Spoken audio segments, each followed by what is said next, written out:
All right. Well, good morning, Rotary District 7770, and welcome to Conversations with Rotary Action People for Monday, October 5th. My name is Donald Hovis, your CWRAP host from the Chicora Rotary Club in Myrtle Beach, South Carolina. And we are pleased to be joined this morning by Vera Zdrakova, a Foreign Service Officer with the U.S. Department of State. Good morning, Vera. Good morning, Donald. Good morning, everyone. Thank you so much for having me. We look forward to your presentation in just a minute. Let me get through some announcements and we'll turn it over to you. Introducing your CWRAP team, our public image chair for our Rotary District, sporting her purple wig in honor of Polio Month, the wonderful Mary Gass. Good morning, Mary. You look awesome. Our District Communications Officer from the Somerville Evening Rotary Club in Somerville, South Carolina, running the stream, Mr. Terry Moore. Good morning, Terry. I expect a purple wig maybe next time from you. That will mean the CWRAP team has done the purple wig all in 1 week, so the challenge has been given. All right. Those of you on the Zoom call, thank you for being here. And we are streaming this over on the Facebook page. So those of you on the Facebook page, thanks for being here as well. We want you guys to introduce yourselves via the chat box. How about your name, your Rotary Club, and answer this question. Which fast food joint has become a Christmas tradition in Japan? The answer may shock you, actually. That's why I wanted it to be part of today's program. So, introducing Vera again. I have a little bio here.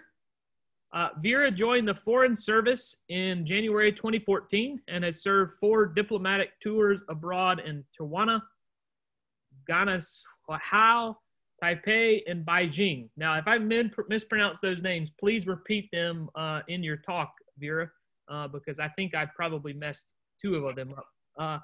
Most recently, Vera spent 2 years as an economic officer at the U.S. Embassy Beijing, where she designed programs aimed at promoting U.S. economic competitiveness in the Indo-Pacific region and led a thought leaders engagement series for the ambassador, giving him a glimpse into the Chinese elite view of bilateral relationship. Vera currently works as a desk officer in the State's Department of Office of Chinese and Mongolian Affairs, where she coordinates messaging and reporting on China with overseas posts and leads efforts to track malign Chinese influence globally. Prior to joining the Foreign Service, Vera worked for the Idaho Department of Commerce, holding positions at the Idaho Trade Offices in those 2 words I mispronounced. Actually, I think I got this one, Guadalajara and Taipei. Vera also worked in the academia as a program development advisor for Boise State University. How about give a warm welcome to Vera? Thank you very much, Donald, for the introduction. And Mary, thank you also for the warm welcome. And of course, big thanks to Eileen for setting this up. I am really excited to speak with you today about U.S.-China trade relations. I have lived in Greater China, working for the State Department as a U.S. diplomat for the past 5 years. And as Donald said, I am now working on the China desk at the State Department in Washington. So covering U.S.-China relations from the ground in China and now from Washington has truly been the opportunity of a lifetime. So I spent the last 2 years working at the economic section of our embassy in Beijing. And I got there in July 2018. And about a week after I got there, the administration announced a second round of tariffs on Chinese goods. You remember the trade war with China? That's pretty much when it heated up. So China, of course, immediately retaliated. And what I and all US diplomats serving in China experienced for the next 1.5 years was really a consistent deterioration of the relationship with most communication channels to our counterparts in the Chinese government pretty much closed, completely shut. all of our meeting requests were getting shut down. It was extremely difficult to do any kind of constructive engagement on the working level. But of course, we worked really hard to keep whatever doors we could open. So that was July 2018. Fast forward to January 2020. We all celebrated the signing of a phase 1 trade deal. It really was, and it remains a great success. And just 2 weeks later, COVID hit, as we all know.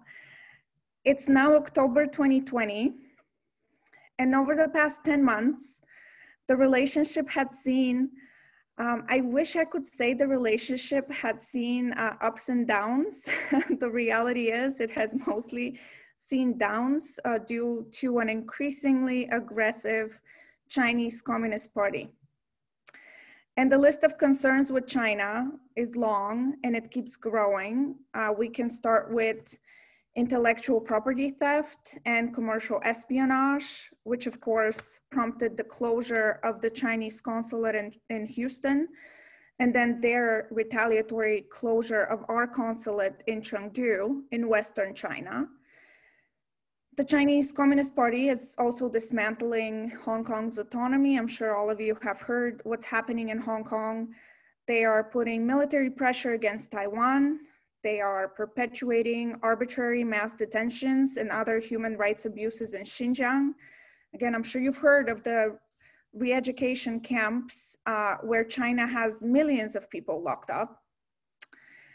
The Communist Party in China is also systematically and systemically eliminating Tibetan identity. They are seeking to expand their reach by asserting maritime claims in the South China Sea. They are also perpetuating a global scale disinformation campaign, partly aimed at obfuscating China's role in the pandemic. We have not stood idly by. We have taken various actions to impose a cost on all of these behaviors. And these actions include visa restrictions against responsible officials, sanctions against Chinese state-owned companies involved in these abuses, designations of Chinese entities that are trying to push propaganda in the United States. So all of what I just described has taken place over the last few months. And in that time, the US relationship, it's fair to say, has reached what is probably the lowest point since relations were established over 40 years ago.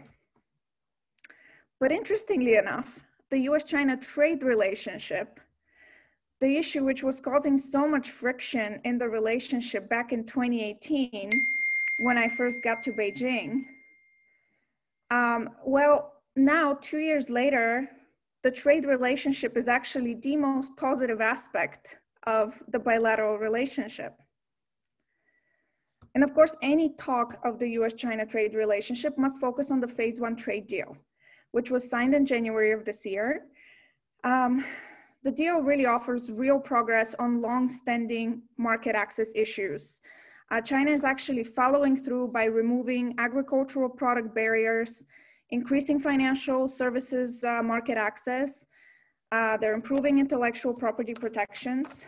So you can kind of see this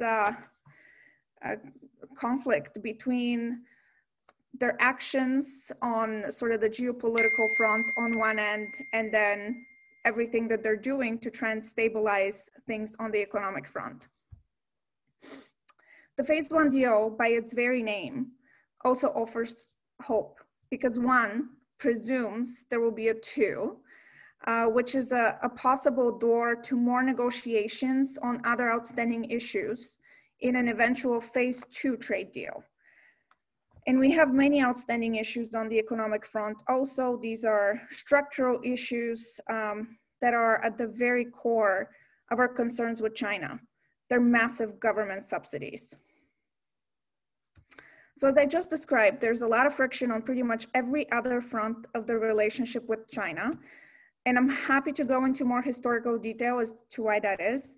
But since you asked me to focus on US-China trade relations, it's important to emphasize that there is a great deal of value in the phase 1 deal as this visible door for making constructive progress together with China, as there are not many other doors open for constructive cooperation right now.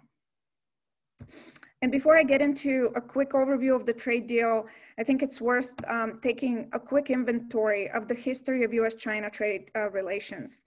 We, of course, established official relations with the People's Republic of China in 1979, so a little bit over 40 years ago.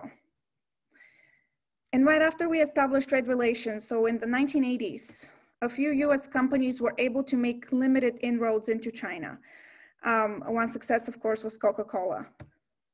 Some companies like GE started exploring market entry in the 80s, but the reality is that at that point in time, China's manufacturing base was so incredibly primitive. And what followed was significant investment from the West to build up that manufacturing and supply chain capability and capacity in China.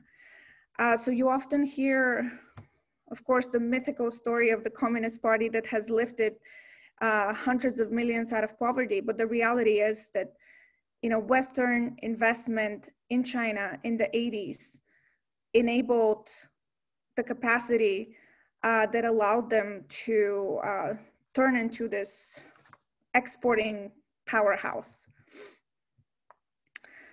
So that was in the 80s when we started investing in their supply chain capabilities. And then in 1989, Tiananmen happened. And of course, you've all heard about the student protests in Beijing when nobody knows how many people died. I mean, hundreds of thousands, who knows? It was a massacre. They this is still a topic that is very much taboo in China. It's censored. People in China think that this is some kind of a conspiracy that has been perpetuated by the West.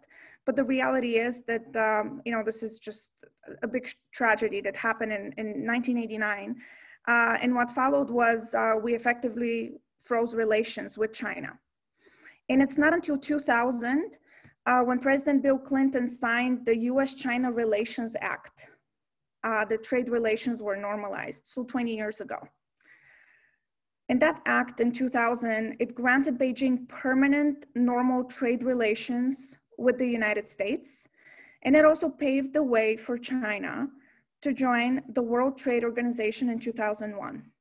And I think anyone who follows China or is even tangentially interested in China knows that China joining the WTO in 2001 was a pivotal event. I mean, it just sent them on an upward trajectory and they haven't really looked back since then. So in 1980, trade between the US and China, right after we established relations, was $5 billion. In 2004, just 3 years after China joined the WTO, it was already $230 billion. Today, it's $630 billion. And because of China's comparative labor cost advantage, what happened in the late 90s, early 2000s is we outsourced our manufacturing and we kept accumulating an ever increasing trade deficit with China, importing from China much more than we were exporting to China. And that, of course, started generating friction that started well before President Trump came to office. In 2012, actually, the Obama administration announced, in 2012, they announced efforts to enforce US trade rights in China. We had very many dialogues since then. Not much progress is the truth. The Chinese are exceedingly good at having these endless dialogues that never lead anywhere. So then, fast forward to March 2018, when the current administration announced about $50 billion worth of tariffs.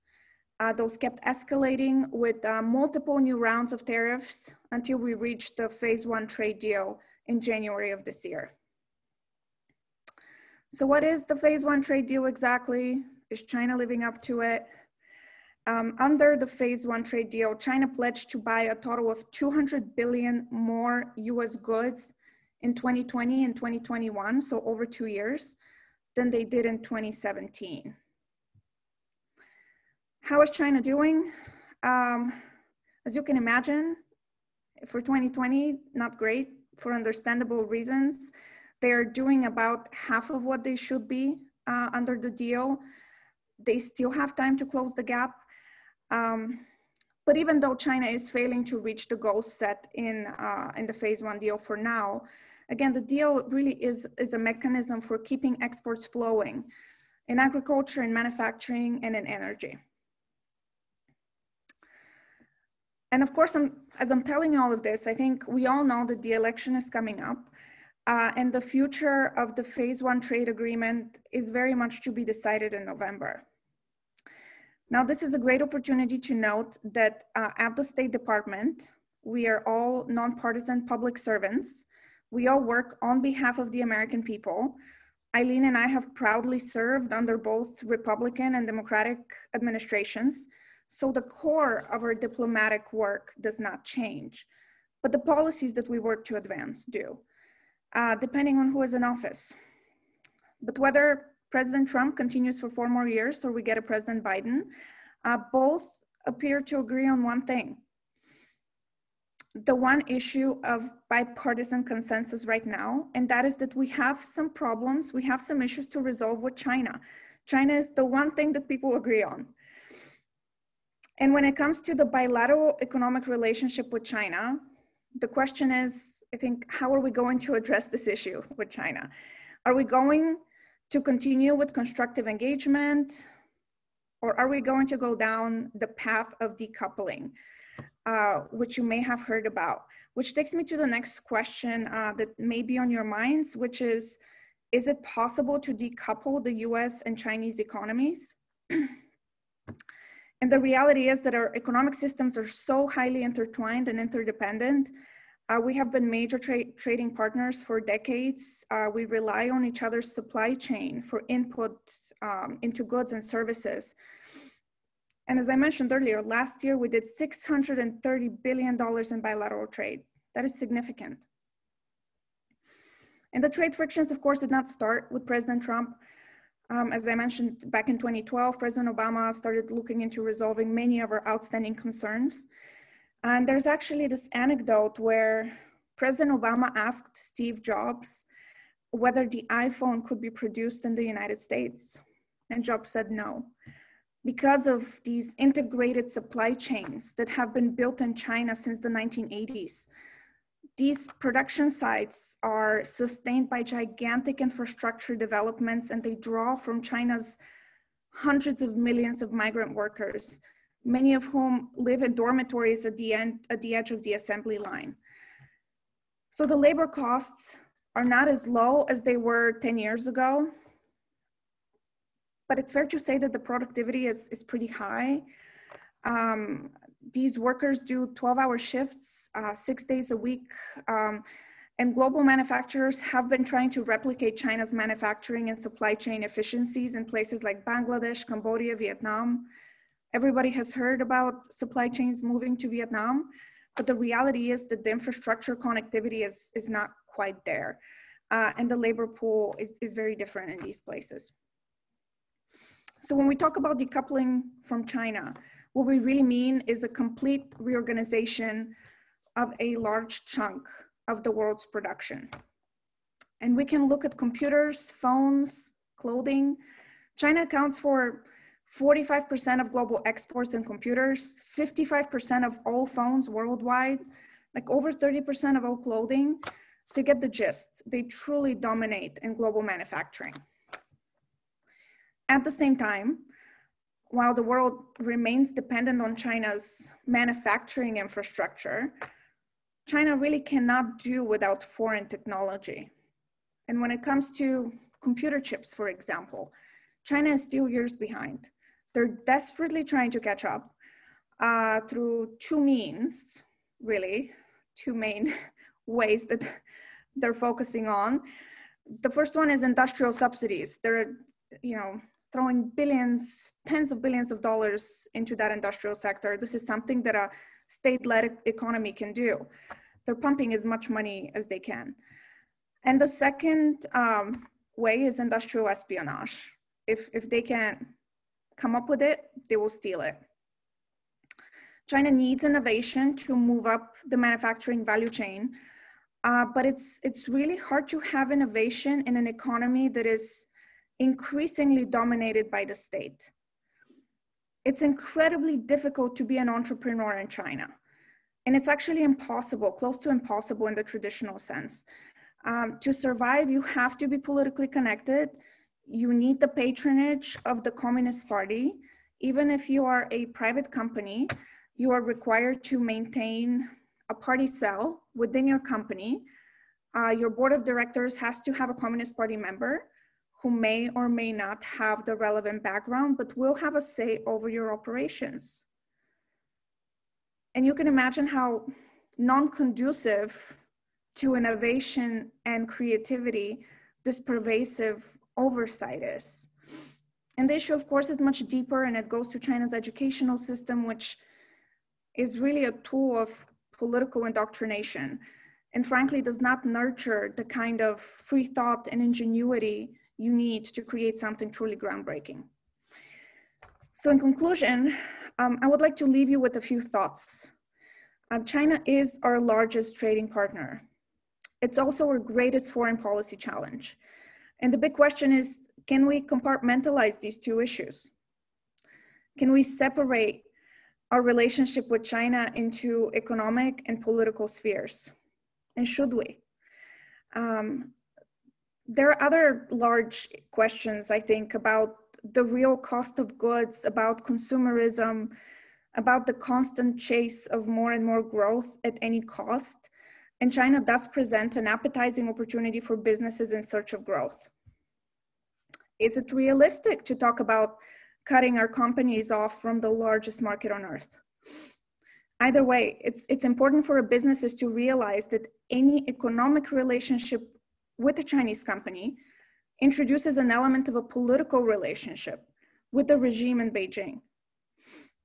So there are no easy answers, and I think the solution to this conundrum, we certainly hope is not necessarily economic disengagement, let alone conflict, but we need to think very carefully about the nature of the ruling party in China.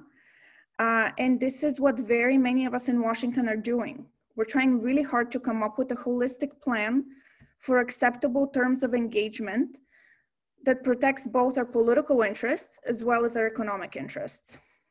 And with this, I will stop and open it up for any questions. But I would very much like to hear what you think about this conundrum that I just outlined on dealing with China. It truly is a privilege to engage with your group. As I mentioned earlier, we serve the American public, and your thoughts would be much appreciated. Thank you. Well, thank you very much, Vera. We do have one question, but we would ask you to not come off of mute for your question. Please post your question in the chat box if you have one. We have a few minutes for questions. We know Vera has another engagement, so we can't keep it going very long. But Vera, one thing is, are you in Idaho right now? I am in Idaho right now. The department is being very careful with COVID, so they are letting us telework. Excellent. So two things before I go to questions about what Vera has talked about is Terry has posted the purple background that you see several of us on here using. That is the purple Pinkio Polio Power in Polio Now virtual background. Please, if you're doing a Zoom call, Rotary themed Zoom call in the month of October, we highly encourage you to use this background. And then those of you on here know we do this 3 times. But on Wednesday, along with the purple background, we want you to wear pink. And we'll tell you who the speaker is coming up in just a little bit. But a reminder to wear pink on Wednesday. Okay, so Vera, talk to us about your background and your education. I appreciate the question. So this is not an Idaho accent that you hear. I was born in Slovakia.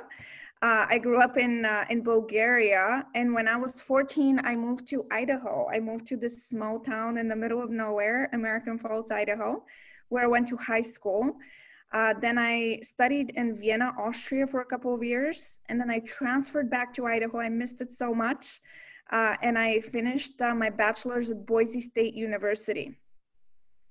So after studying international business at Boise State University, I started working for the Idaho Department of Commerce. I think Donald talked about this. Idaho has trade offices in Mexico and in Taiwan. So I was in Guadalajara, Mexico. Then I spent time in Taiwan. I'm sorry? Never, keep going. Oh, okay. And then I started working with the State Department.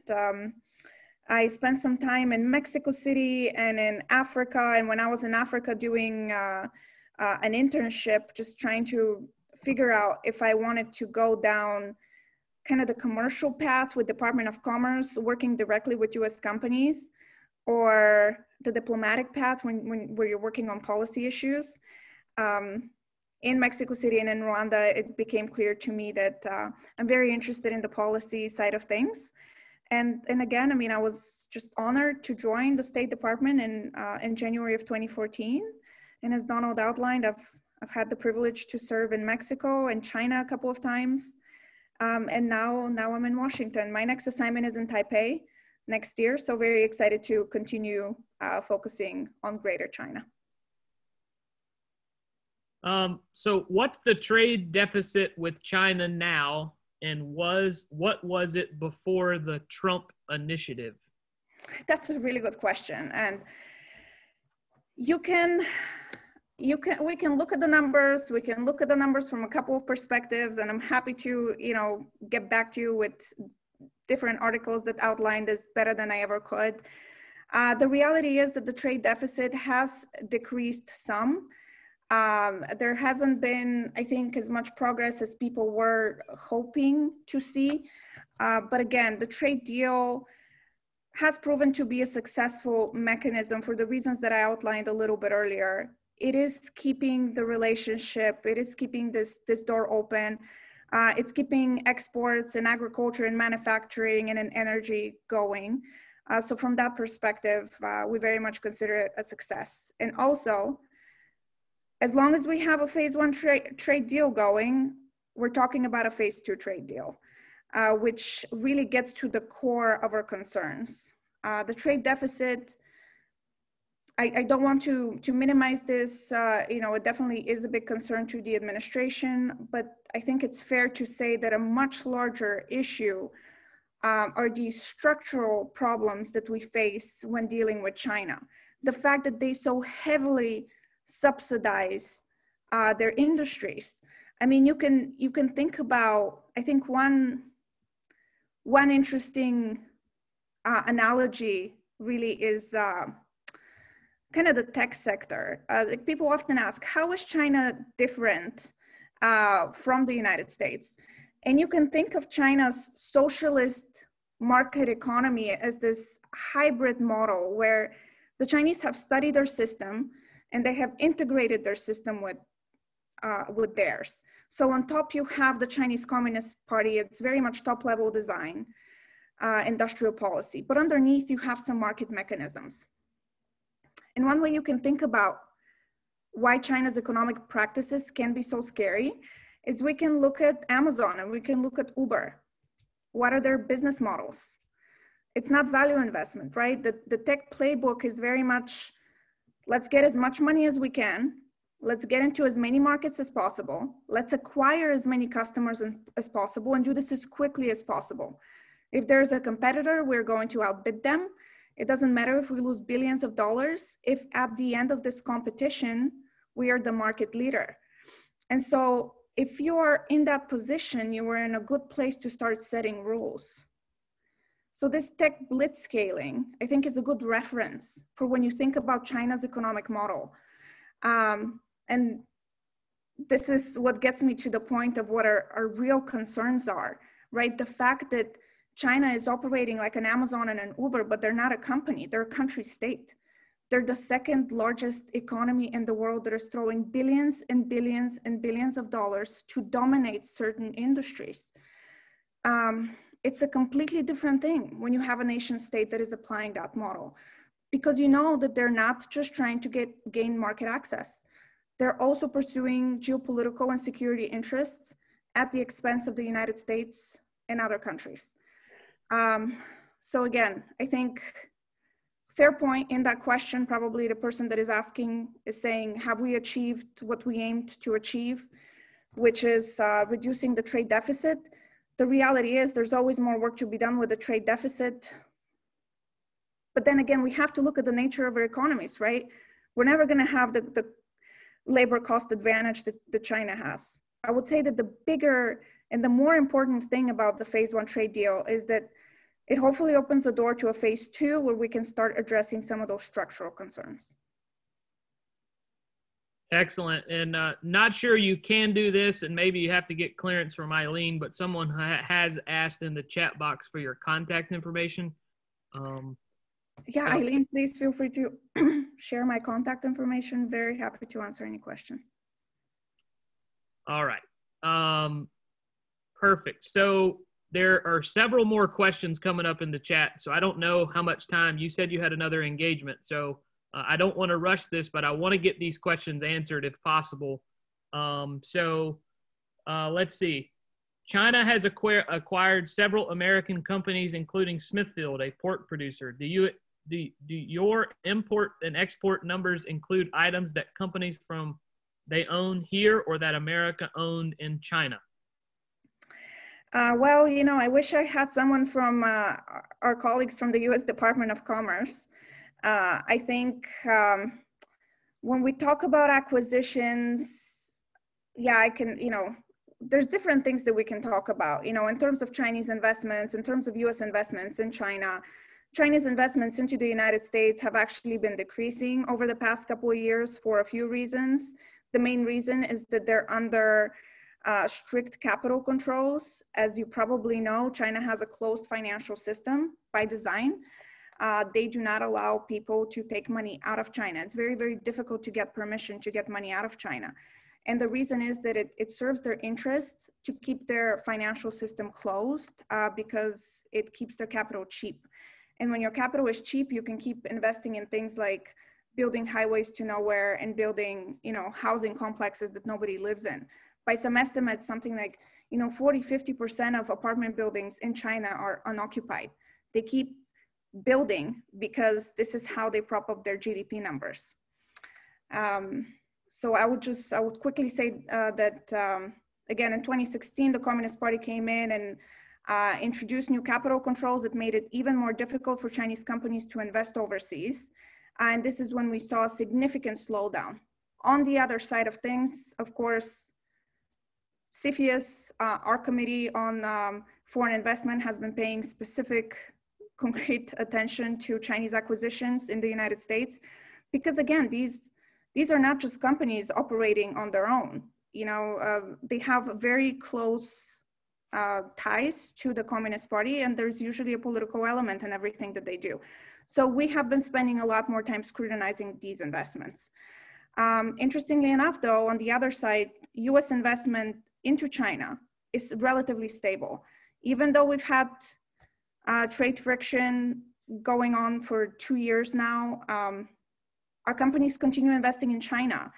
And they continue investing in China because China still offers that growth. Again, they have the ability to pull these economic levers and to introduce growth even when it doesn't make a lot of sense. Like even now with COVID, they were, you know, impacted as has the rest of the world, but they're still showing some economic growth. So the opportunity to get into a market and show your shareholders that you're actually able to capture some growth is very appetizing to people, which brings me back to my earlier point that, you know, it's really important for our companies as they go out and pursue these opportunities, and nobody is saying that they shouldn't, that they keep in mind that it's not just economic engagement that is happening when you go to China.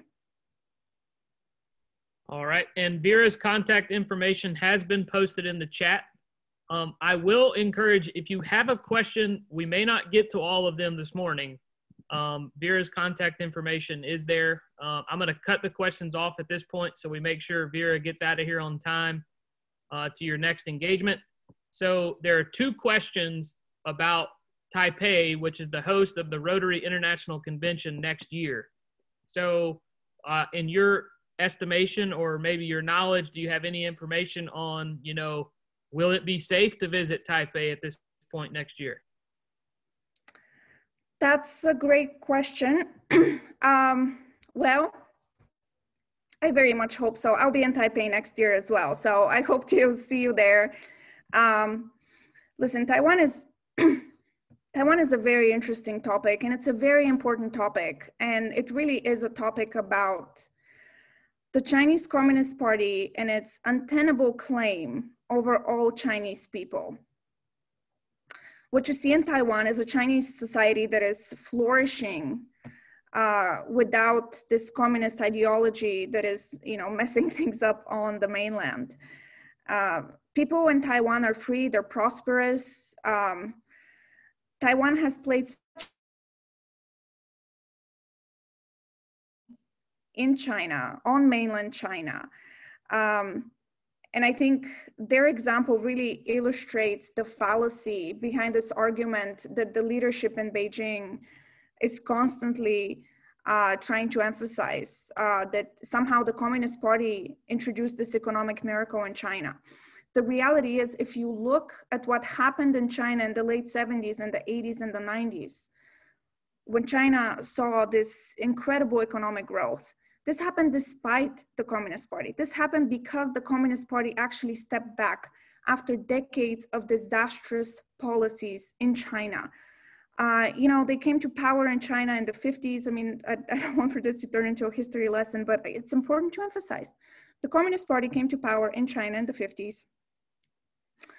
They started introducing one after other these horrific political campaigns that ended up killing tens of millions of people every 10 years. So in the 60s, they had the Great Leap Forward, which was this disastrous campaign to somehow get ahead of the United States and the UK in steel production, but they didn't have the industrial base to do it. So what they did is what China does, they threw people at it. So literally they had all of their people trying to manually make steel. They didn't have enough people dedicated to farming. Tens of millions of people died from starvation. In the 70s, they had the Cultural Revolution, same thing, disastrous, inhumane policies that led to tens of millions of people dying. And it wasn't until the late 70s when Mao Zedong died and Deng Xiaoping came to power that they thought, okay, well, the usual way of doing things, not so successful. At that point, of course, the Soviet Union had started experiencing some issues, and then the Chinese were learning from that. So they stepped back and they let the Chinese people unleash that pent-up entrepreneurial spirit that they had had. And this is what led to this miracle that China has experienced. And I think it's also really important to reiterate our position that our problem is with the Chinese Communist Party, with its predatory economic practices, its non-conformance to international rules. It's not with the Chinese people. The Chinese Communist Party today is not the same as the Chinese people. We actively and forcefully support the aspirations of people in China who want to live their lives very much the way we do in the United States, freely. But going back to Taiwan, listen, you know, Beijing, as I mentioned, they keep pushing, they keep doing things that create friction in the relationship. At the same time, our relationship with Taiwan, which remains, it's still confined under a one China policy, but it is getting closer. Now, it's important to mention that our one China policy is very distinct from Beijing's one China principle, under which the Chinese Communist Party asserts sovereignty over Taiwan. The United States takes no position on sovereignty over Taiwan, and we will continue to maintain extensive, close, and friendly unofficial relations with Taipei as it pertains to our Taiwan Relations Act. So I would say that your visit next year very much falls under this close, unofficial, friendly engagement. Yeah, our friendship and cooperation with Taiwan very much stands on its own. It's not a subset of our bilateral relationship with the People's Republic of China. It's a long-standing friendship with Taiwan, which is based on shared values, on cultural affinity, and of course, commercial and economic ties. I hope this answers the question in a very convoluted way. And I'm going to ask you 2 questions really quickly as we end here, all right? Because we do have some announcement to close. Eileen has posted Vera's contact information in the chat. If you're interested in having Vera speak to your club, I think it would be a very interesting presentation. That information is in the chat box for you as well. So real quickly, 2 questions. Here we go. Would you say that the imposed tariffs were instrumental in achieving the phase 1 deal? Well, we have not yet achieved the phase 1 deal, right? Because as I outlined earlier, China has not yet reached their commitments, but there's still time. They have to increase their purchases by $200 billion over the next 2 years. So by the end of 2021, there's time for them to catch up. Let's hope that they do. Excellent. And then lastly for you, without imports of food from the United States, would China struggle to feed its population? That's an excellent question because China is dealing with food insecurity. That being said, China has been very smart in diversifying their various supplies of food. So while we are, I think, instrumental to their food security, we're not their only option. Thank you so much. Super interesting presentation. Your knowledge is quite amazing. So thank you very much. Thank you, Donald. Once again, her contact information is in the chat box. And if you would love to speak, have her speak to your club, possibly via Zoom, please reach out to Eileen. In closing, some of you guys are very smart on the question of the day. That KFC is the hottest thing going right now in Japan around Christmas time in Japan. It says Kentucky Fried Chicken is so popular in Japan during Christmas time that wiser customers actually order their holiday meals in advance to avoid spending hours in the waiting line. So how about that? KFC in Japan, rocking it out. All right, couple of announcements as we close down. Reminder about Wednesday. Wear your pink because we're going to have a speaker joining us from the Susan G. Komen Foundation talking about Breast Cancer Awareness Month and wearing pink in October. On Friday, we're going to have a little Tai Chi, a little virtual edition of Tai Chi coming up on Friday. And then last announcement for today. If you've ever wanted to be a district governor or want to be a district governor, there's a special Zoom session tomorrow night at 7 o'clock. The information on that session is on the front page of DACDB. So reminder, if you're interested in becoming a district governor, several of them are on the call today. So thank you very much. I will conclude with the 4-way test. Of the things we think, say, or do, is it the truth? Is it fair to all concerned? Will it build goodwill and better friendships? Will it be beneficial to all concerned? Have a great Monday. See you on Wednesday for the next conversation with Rotary Action People. That's a wrap. Take care. Bye-bye.